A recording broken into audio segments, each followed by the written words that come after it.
las elecciones efectivamente eran dependientes. ¿Y por qué eran dependientes?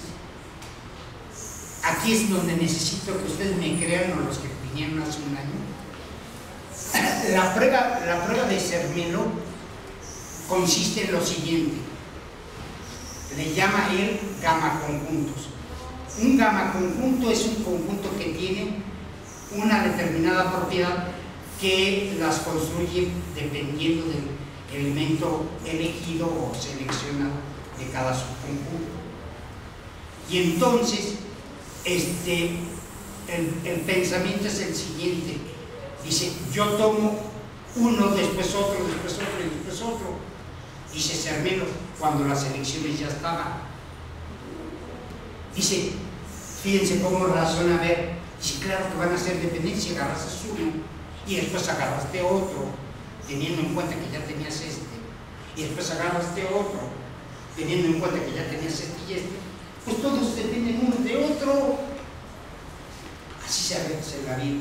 Todos son dependientes. Todas las elecciones son dependientes. No me vengan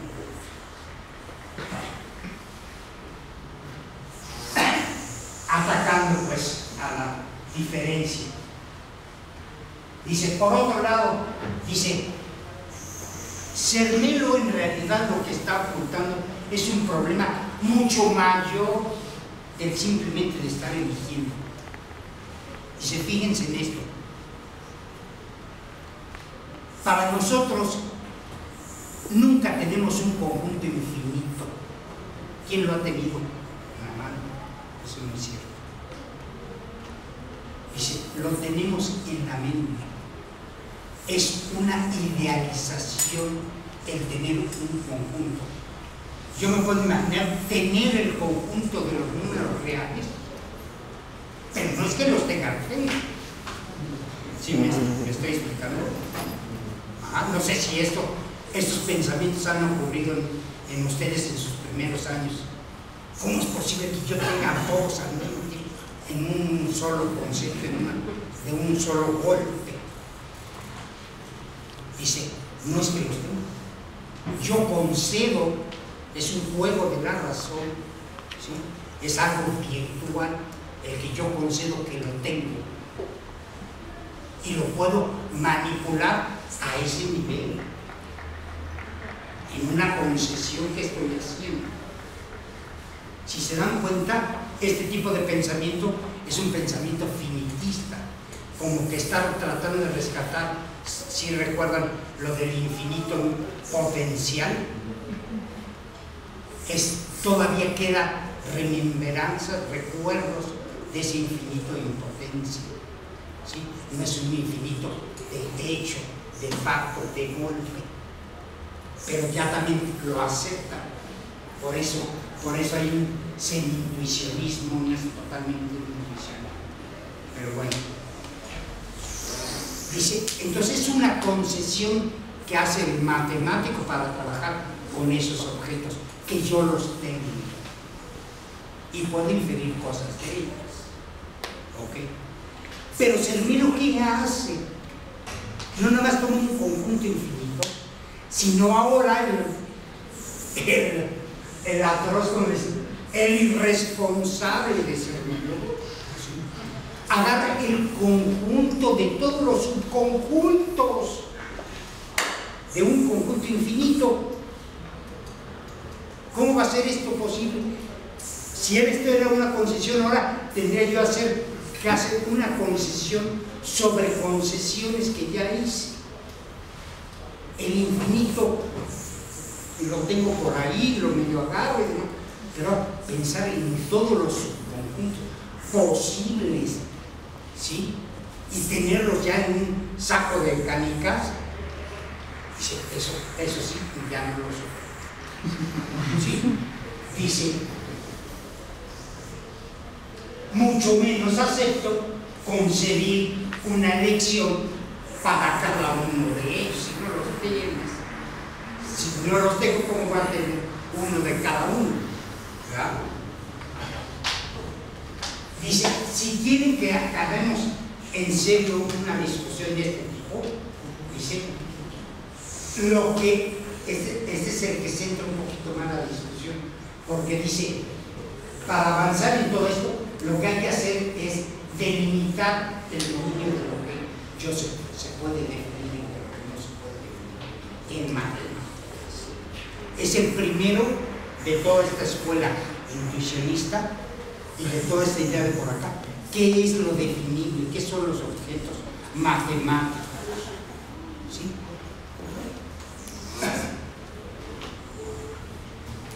Bien, aquí termina su carta y entonces viene Lebec, que entonces le contesta a Borel, porque como les decía yo, tiene cosas a favor de Hadamard, cosas en contra de las cosas de Borel. Vamos viendo. Fíjense bien, dice, su carta dice, Zermelo sabe resolver el problema siguiente, poniendo un conjunto M bajo la forma bien ordenada. Y esto siempre que sepa resolver el siguiente problema, hacer corresponder a cada subconjunto en el prima M un elemento particular de él en el prima M. Dice, el problema B no es fácil de resolver, salvo para el caso particular en que estuviera bien ordenado. Pero si no lo fuera, se ve dificilísimo de resolver. Y por tanto, pues no se puede hablar de que haya una solución general para el problema A. Una solución general, es decir, que todo conjunto fuera bien ordenado. Una solución general que no dependa ya de nada más y para todo.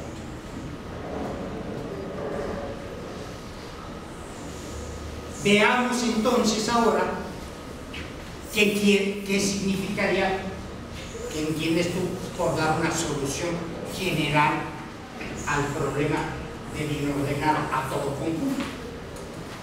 Dice, pues no creo, para empezar, que se pueda dar una solución general de que todo conjunto sea bien ordenado. De hecho, casi imposible. ¿Por qué? ¿Qué es lo que está pensando este ver al respecto? Y fíjense, se agarra de las notas de Cantor, o sea, todos ellos, estos franceses, aceptan muchas cosas, muchos resultados de Cantor, y se agarra la definición de su conjunto que da Cantor. Fíjense lo que dice. Definir un conjunto M, para definir un conjunto M,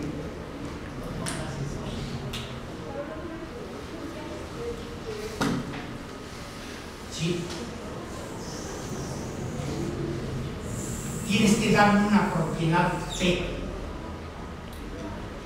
perteneciente a ciertos conjuntos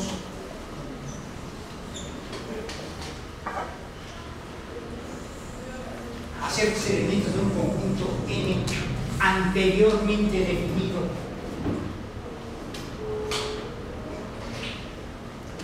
Y la P, la propiedad P,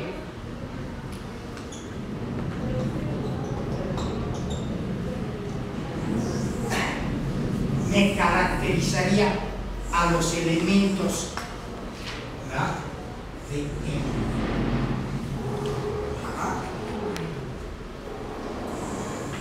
Dice, bueno, esto es lo que me está diciendo Cantor y yo la tomo. Para tener yo un conjunto necesito que una propiedad, ¿verdad?, sumergida dentro de algo mucho más amplio del cual extraigo yo los que son. Bien, a ver, si tomamos lo de Cantor, ¿qué quiere decir esto? Poner un conjunto M bajo la forma bien ordenada. Bueno, que yo te doy un conjunto. Ah, bueno, ¿cómo me lo vas a dar? Dame un conjunto. ¿Qué quiere decir darme? Que me des tú un conjunto. Sí, un conjunto arbitrario, diría Cermelo, no cualquiera. Ah, entonces ese conjunto que me das tú cualquiera debe de estar en algún lado, quién sabe cuál.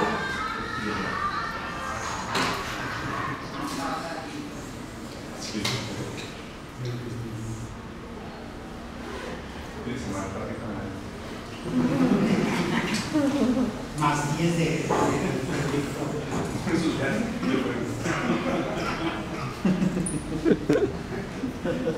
dice, entonces, dado un conjunto M, bueno, yo no sé quién es M, quién está por fuera, qué propiedades tienen los elementos de M, quién sabe, quién es la propiedad P que me define el conjunto, quién sabe. Dado un conjunto M y todavía quieren con eso bien ordenarlo, y si ni siquiera puedo distinguir a dos elementos de M. ¿Sí se dan cuenta de lo fuerte que está haciendo la definición de, tomando así la definición de Kant? Ajá. Dice, ni siquiera se puede. Entonces, pues, no creo que se pueda dar una solución. Dice, por otro lado, Hadamard es más fiel que tú al interpretar a Cermelo, es decir, aquí se pone a favor de Hadamard y no en contra como hubiera esperado por él, ¿no?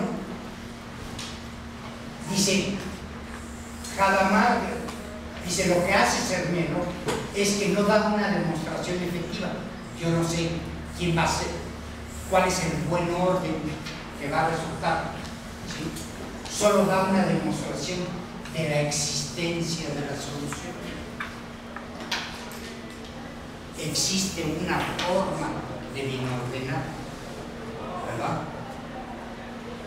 Pero ahora se pregunta, ¿se puede demostrar la existencia de un ser matemático sin definirlo? ¿Qué son los entes matemáticos? ¿Qué quiere decir cuando yo pruebo que exista? ¿Cuándo es que existe algo?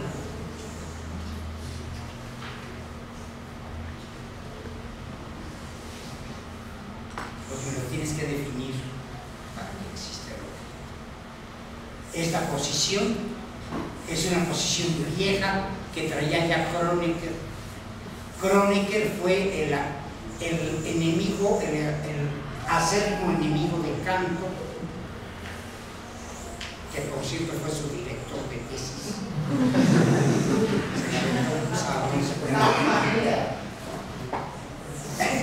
Y Dirac también sostenían que solo definiendo, ¿sí?, un ente matemático es como se demuestra que existe, ¿no? ¿Qué quieres decir con definir? Pues nombrar una propiedad característica de ello, ¿no? Se lava las manos, le ve, dice, bueno, esto de existencia tiene varios significados, varios sentidos. Dice, por cierto, yo uno que no es precisamente el de nombrar la propiedad que lo define, yo lo he usado, dice, ¿no? Yo he usado la existencia en muchos de mis resultados. Dice, pero yo sí lo uso bien. En cambio, Cermelo no. Dice, por ejemplo, dice, pero para que me entiendan qué es esto, qué es lo que entienden, qué es lo que sí aceptarían de existencia. Dice, por ejemplo, Cantor, dice, él nos demuestra que existen una infinidad no numerable de reales. ¿Están de acuerdo? Dice, ¿y estamos de acuerdo con él? Sí, estamos de acuerdo con él. Y en su existencia nunca nos ha dado una propiedad, una lista, un método para encontrar esa infinidad no numerable de números reales. Y sin embargo lo creemos que existe una infinidad no numerable. ¿Pero por qué? Dice Lebesgue. Porque yo creo que cada vez que ustedes me den un número numerable de reales, ¿qué pasa? Hay otro que no está en esa lista. ¿Están de acuerdo? Está trabajando en forma negativa. Por cada lista que ustedes me den de números numerables, siempre voy a encontrar uno por fuera. Bueno, entonces sí lo creo, sí existe, entonces en ese sentido sí lo acepto la existencia. En la otra no. Obviamente Zermelo no la usa. Para Hadamard y Zermelo existe un conjunto gamma. En la prueba del conjunto gamma lo utiliza Zermelo para dar el bueno. Se hace la pregunta, ¿sabes? ¿Se puede elegir un conjunto, un elemento de gamma? Pues no, porque nunca me lo definí. Ahí se mete con el nombre, con el significado, que qué quiere decir. Elegir, dice, para mí quiere decir nombrar, decir quién es efectivamente. En cambio, para Zermelo es pensar en él, que puedo yo pensar en él. Fíjense qué belleza. Dice, pero pensar en una infinidad de elecciones, ¿en qué programa se está metiendo? Dice, y después sostener que esa es la misma todo el tiempo. Según le hará Zermelo, no puedo dejar esas cosas. Estoy de acuerdo con Hadamard en contra tuya de Borel, dice, porque pues da lo mismo que sea una infinidad no numerable a una que sí lo fuera, si vas a elegir. Dice, pero fíjense, en resumen, cuando yo examino de cerca el razonamiento de Zermelo, como otra parte, varios razonamientos generales sobre los conjuntos, los encuentro poco kroneckerianos para atribuirles un sentido matemático. Aquí es cuando finalmente él se declara kroneckeriano. Bueno, pues yo les quería hablar de la cuarta y quinta carta. Ya David ya no me da permiso. ¿Qué no me quieres decir?